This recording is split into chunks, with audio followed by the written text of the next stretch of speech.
Hello everyone, welcome to my first ever Polyship fic.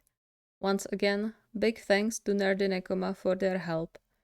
This is a story standing outside the main storyline, and is purely my way of spreading my SemiShiraKawaGata agenda. I hope you will enjoy. Taichi hated being sick. Even back when he was a kid, getting sick meant hours and days spent lying in a bed and trying to sweat enough of the sickness out before his parents could go on their usual tirade of just how weak he was and how much time he wasted. Cold, dark, and lonely. Those were the words that came to his mind whenever he recalled those times throughout his childhood when he was unfortunate enough to contract some disease. They described quite well everything going on around him, as well as the heavy, strangling feeling in his chest. He hated every second of it, hated the cold gazes of his mother and the disappointed frowns of his father, as if they didn't realize he didn't want to be sick either. Who would want to spend their days feverish or sneezing their brains out? It rarely mattered though, and he had to get used to it. That's how it always was in their household. Now, things were different. The bed he lay in was soft, the room was warm and cozy, and there was a soft murmur of voices coming from behind the door, accompanied by a light clinking of utensils. Though he might appreciate it more if his head didn't feel 3 times the normal size and his nose wasn't stuffed to the point of suffocating him with every breath he took. He cursed under his breath, his own voice sounding hollow and alien to him, as he reached to the bedside table to get to the packet of tissues conveniently left there from before. Despite knowing he won't help anything, he forced his body to move and sit up, blowing his nose without any effect. His head spun with both the movement and the sudden increase of pressure, feeling like it was about to explode any second. Just what did he do to deserve this? He stilled when the echo of light footsteps on the wooden floor reached his ears, soon followed by a soft knock on the door. He let his hands fall into his lap, knowing well whose head was going to appear. It's open. He would be lying if he said his heart didn't flutter when Hayato entered, the familiar sight of his boyfriend bringing another ray of light into the room, same as the bright smile Hayato gave him when their eyes met. I thought you would be sleeping. He set the trail with various bowls on the bedside table, keeping his usually so energetic voice hushed, for which Taichi was most grateful. How is our darling feeling? Taichi would gladly roll his eyes at the way Hayato formulated the question, but the warmth spreading through his chest was enough to silence any and all of his protests. Your darling feels like shit. The coughing fit that shook with his body right after just underlined his words. Did Ada find the medicine?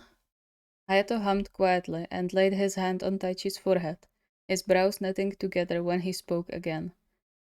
Yeah, about that. Turns out we don't have any, so Kenjiro sent him into the pharmacy like 5 minutes ago.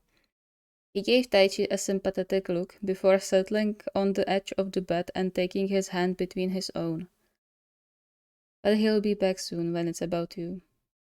A tiny smile curled Taichi's lips. Things did indeed become very different from his childhood. Though, truth to be told, different didn't capture the nature of the change even in the slightest. It was definitely strange to share his life with 3 other people, his former teammates nonetheless. He would never imagine he could end up in a relationship like they had, given just how different each of them was. It didn't even occur to him his 2 high school crushes would ever return his feelings, and definitely didn't expect both of them to ask him the very same question, at once. And yet, he could only thank all deities for giving him this opportunity. An opportunity to share his life with 3 of the most amazing people he had ever met, and to be on the receiving end of their love. Even though now that he had 3 people doting over him, things could get embarrassing very fast. Isn't it more because he's scared of Kenjiro? Hayato chuckled. That too. No one dares to mess with Kenjiro when it comes to his patients. I can hear you from all the way here. Taichi smiled as the muffled voice coming from, presumably, kitchen echoed from the walls, reminding him just how lucky he was that Shirabu was one of his partners. Hayato seemed to share his sentiment, if only judging by the laughter resonating through his chest. He leaned closer to kiss Taichi's forehead, cupping his cheeks in the process. It will get better soon. He'll take good care of you. As if you and Eita could take care of someone. Hayato gasped and covered his heart with his palm when Shirabu grumbled from the doorway. You wound me, Kenjiro. Mind you, I'm perfectly capable of taking care of Tai even without your help. Shirabu raised his eyebrow but stayed quiet, which in his case was telling enough, and handed Taichi a glass of water and 2 pills. These should help the headache before Eita comes back with something better. His voice slid into the tender tone he always used when one of them was sick. Any major change from the morning? Taichi shook his head, hissing when the pain shot through his whole skull, and obediently choked down the pills. As if encouraged by the water intake, his stomach growled loudly, chasing heat into his face. Hayato grinned and lightly clapped his hands together. Well, at least it seems like your appetite is back. He pulled the tray onto his lap, and only then Taichi noticed the bowls were filled with everything from rice and small pieces of what he supposed was chicken to a still steaming soup. His stomach grumbled again, prompting Hayato to carefully put the bowl with soup into his hands, along with a spoon. Do you want help with it? Taichi hesitated. He could, of course, tell the truth and say he wasn't that sick he couldn't eat on his own. After all, he wasn't a kid anymore that would need to be fed. But on the other hand, he nodded. Hayato's grin even widened, and despite having to know well that Taichi was lying, he took the bowl back and settled more comfortably on the bed before holding the full spoon in front of his mouth. From the corner of his eye, Taichi saw Shirabu rolling his eyes again, but the soft light in them betrayed him as always. Before he knew it, the doctor was sitting on the other side of their ginormous bed, sighing quietly as he pulled his legs on the mattress and moved closer to Taichi's side. Hayato raised his eyebrow despite not taking his eyes off the spoon he held in front of Taichi's mouth again. Didn't you say you have too much work? Shirabu huffed but didn't move otherwise. I'm taking care of my patient. Besides, I need to keep an eye on you. I don't want the food to end up in our bed. Hayato just grumbled something Taichi didn't catch under his breath, but before he could raise another spoonful of soup to Taichi's lips, a loud bang rattled with the walls. Taichi flinched, groaning when the sharp pain shot through his head. He almost missed the muffled "sorry" coming from the main door in the midst of the pain if it wasn't for Shirabu no less than growling next to him. Stupid Eita. The hollow footsteps were fast to come closer, and sure enough, in the next moment, slightly disheveled-looking Semi barged into the room, his cheeks bright red and breathing heavy as if he ran the whole way home, which Taichi didn't doubt he did. I'm sorry, dear. It was the draft, I swear. Shirabu clicked his tongue sharply, but Taichi just nodded, breathing in relief when the pain subsided. It's fine.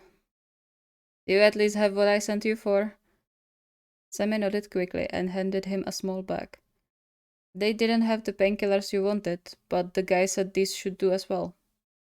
He smiled softly and walked over to Taichi's side to press a short kiss on his forehead. Feel any better from the morning? Taichi mumbled under his breath, feeling his cheeks heating up from the sudden attention. A bit? That's good to hear. He then turned to Shirabu and Hayato, narrowing his eyes. But I don't agree with the fact that I am running outside in this weather while you two are cuddling Taichi. Without me. It's not fair. Shirabu just shrugged, and Hayato snickered. Privileges. And besides, you get to cuddle Kenjiro when Tai and I are away, so you have nothing to complain about. You can join now. His voice came out much weaker than he intended. He kept his eyes firmly focused on his hands folded in his lap, surprising even himself with the offer. He cringed inwardly when the silence settled in the room, his heart speeding up. He knew asking that was out of character for him, and perhaps even a source of worry for the others. He wasn't even sure where the sudden clinginess he felt came from. All he knew was that a hug sounded really good now. Then the mattress sank under a new weight, and he raised his eyes when the familiar warm form settled by his side. Semi gave him one of the tender smiles he always saved for them and them only, and wrapped his arms around him. Taichi didn't fight it, and let himself get pulled closer to Semi's chest, shivering slightly when the long fingers made for playing the guitar ran through his hair.